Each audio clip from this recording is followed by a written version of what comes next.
Halo teman-teman, kembali lagi di YouTube channelku. Jadi aku mau kasih tahu kalian bahwa mulai 2026 buat kalian yang mau kuliah S1 di Tiongkok sebagai mahasiswa internasional, kalian harus ikut program baru yang namanya CSCA.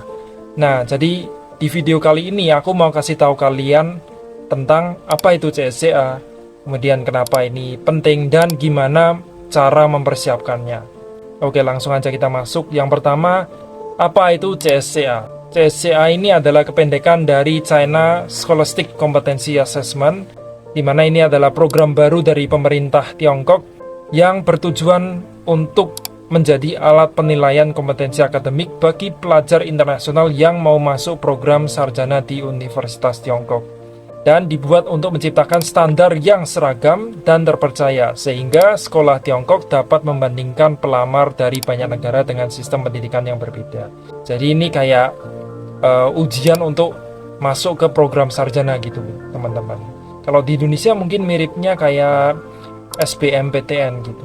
Kemudian kita bahas siapa yang harus ikut dan kapan mulai berlaku. Untuk intake S1 tahun 2026, banyak universitas Tiongkok yang sudah mulai mensyaratkan CSCA untuk pelamar internasional. Dan saat ini belum semua program mewajibkan, terutama program yang diajarkan dalam bahasa Inggris. Tapi ada kemungkinan kalau ke depannya akan semakin banyak yang pakai tes ini sebagai persyaratan. Dan program ini bukan untuk master atau dokter ya, karena CSCA ini fokus pada program sarjana. Kemudian untuk struktur dan mata pelajarannya itu dibagi menjadi dua kategori, yaitu Professional Chinese dan Foundation Subjects. Professional Chinese itu dibagi lagi jadi dua kategori, yaitu Humanities Chinese dan STEM Chinese. Humanities Chinese itu belajar tentang Chinese culture, history, bahasa, filosofi, kemudian budaya, puisi, seni, pokoknya segala sesuatu yang berkaitan dengan bahasa, dengan filosofi dan budaya Cina ya, budaya negara China. Kemudian untuk STEM Chinese itu belajar tentang sains, teknologi, engineering, dan matematika. Untuk program Professional Chinese ini semuanya diajarkan dalam bahasa Mandarin, jadi nggak ada bahasa Inggrisnya. Kemudian untuk Foundation Subjects itu ada matematika wajib dan fisika atau kimia opsional. Kalian pilih salah satu tergantung pada jurusan yang kalian pilih. Kemudian untuk bahasa dan durasi, Professional Chinese itu cuma ada dalam bahasa Mandarin ya, dengan durasi sekitar 90 menit dan 80 soal pilihan ganda. Untuk matematika, fisika, kimia itu tersedia dalam bahasa Mandarin dan bahasa Inggris dengan durasi 60 menit dan jumlah soal sekitar 48 pilihan ganda. Lalu kita bahas jadwal dan biayanya. Untuk ujian global perdana dijadwalkan 21 Desember 2025. Kemudian mulai tahun 2026 akan ada 5 sesi dalam setahun, yaitu Januari, Maret, April, Juni, dan Desember. Untuk biayanya, satu mata pelajaran itu sekitar 450 RMB, dan untuk dua mata pelajaran atau lebih sekitar 700 RMB. Kemudian untuk proses pendaftarannya, kalian bisa daftar di situs resmi lewat www.csca.cn. Kemudian kalian bisa mempersiapkan dokumen seperti paspor atau KTP dan kartu kredit atau metode pembayaran online internasional seperti Mastercard, Union Pay, dan lain-lain. Kemudian kalian di situ buat akun di situs CSCA, lengkapi profil pendaftaran, terus kalian pilih mata pelajarannya, bayar, dan ikuti tesnya. Kemudian setelah kalian mengikuti tes, kalian bisa mendapatkan hasil tesnya. Untuk tes online itu keluar 7 hari kerja setelah kalian tes. Untuk tes offline, tes kertas, itu keluar dalam 14 hari kerja setelah tes.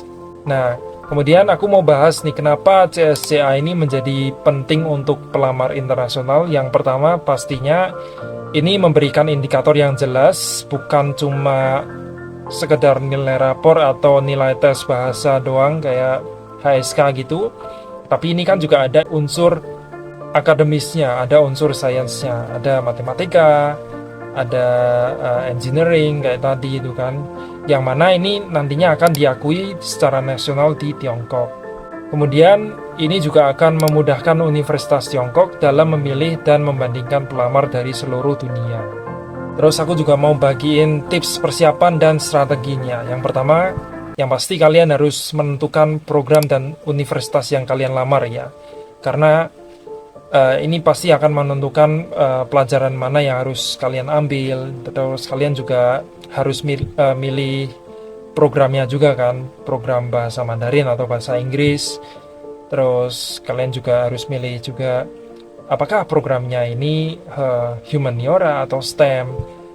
Terus berikutnya kalian juga harus mempelajari silabus resmi untuk setiap mata pelajaran ya. Apa aja topiknya, matematika, sains, terus kosakata dari bahasa Mandarin kalau kalian pilihnya bahasa Mandarin. Terus kalian juga harus latihan kecepatan karena di China itu kalian akan dituntut menjadi cepat, entah itu cepat dalam membaca dan mengerti gitu. Tapi nggak cuma cepat doang, kalian juga harus tepat ya. Jadi nggak asal pilih. Kemudian untuk bahasa tes sains atau matematika, kalau kalian pilih bahasa Mandarin ya pasti kalian harus familiar dengan istilah ilmiah dalam bahasa Mandarin itu. Kemudian untuk waktu pengambilan dan deadline aplikasi, pastikan kalian ambil CSCA itu cukup jauh dari deadline pendaftaran universitas, supaya ketika skor keluar kalian bisa pakai untuk mendaftar ke universitas pilihan kalian. Terus karena di tahun 2026 ini kan diadakan sebanyak 5 sesi. Jadi kalau kalian merasa kurang puas, kalian bisa retake. Dan yang terakhir, untuk tahap persiapan, kalian harus mulai lebih awal karena ini bukan cuma tes biasa seperti yang aku bilang tadi. Ini bukan cuma tes bahasa Mandarin biasa, tapi ini juga ada unsur matematika, unsur sainsnya gitu, yang mungkin belum familiar untuk beberapa pelamar internasional. Berikutnya aku mau membahas juga beberapa hal yang harus diperhatikan. Yang pertama, karena ini kan sistem baru ya, jadi masih banyak universitas atau pelamar internasional yang perlu waktu untuk menyesuaikan, jadi masih ada gray area-nya gitu. Terus yang kedua, jangan anggap enteng karena ya itu tadi, ini termasuk tes akademik, bukan tes biasa. Terus kalau kalian pilih bahasa Mandarin, ya pasti resikonya lebih tinggi kalau kalian kurang persiapan bahasa. Yang terakhir, pastikan kalau skor CSCA kalian itu memenuhi syarat oleh universitas yang kalian tuju gitu. Oke, jadi itulah semuanya tentang CSCA. Ujian baru yang bakal jadi kunci buat calon mahasiswa internasional yang mau kuliah di Tiongkok mulai 2026. Dari struktur ujian, kemudian mata pelajaran, terus apa aja yang harus dipersiapkan, sampai tips persiapannya. Sekarang kalian udah punya gambaran yang jelas lah, dan ngerti kira-kira apa aja yang harus dipersiapkan. Kalau kalian merasa informasi ini bermanfaat, jangan lupa like, komen, dan subscribe. Terima kasih sudah menonton, dan sampai jumpa di video berikutnya. Bye-bye.